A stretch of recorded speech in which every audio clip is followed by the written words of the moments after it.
Dati nangarap ako na makapag-abroad at para na rin mapuntahan ko ang mga lugar na gustong-gusto kong mapuntahan. Oo, maganda nga ang kita, but there are few things they don't tell you about the life of an OFW.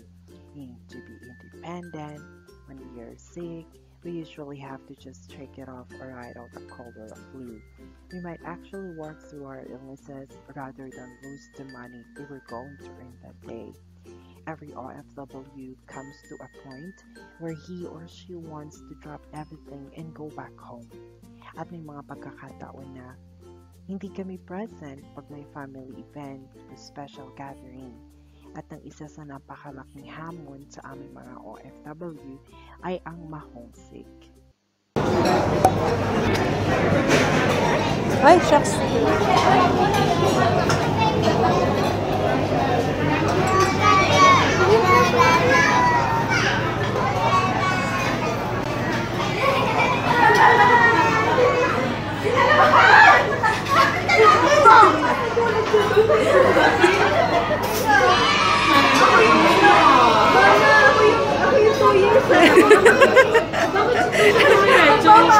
Siya yung 2 months. Siya yung 2 months eh. Sabi ko pa yung kasama. Ano nga? Pag-uwi? Alam mo, di ko uwi. Ay, yun na.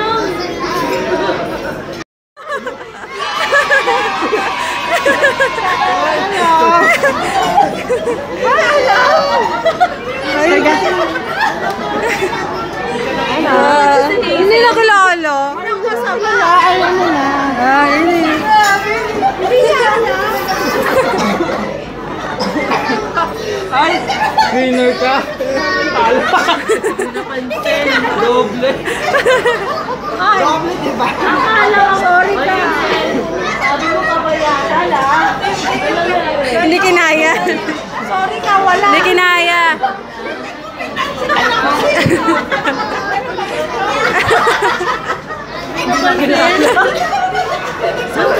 Uy, yung anak ko gutom na. May hiro talaga ako sa harap niya. Sabi ko, pinabi ko ba? Lagyan na. At ayun na nga, na-surprise si Mudra pero medyo epic kasi hindi niya nakilala kaagad si ate. Well, ayun. That's it for now, guys. If you like this video, please click the like button and subscribe to my channel. Thanks for watching. Goodbye now.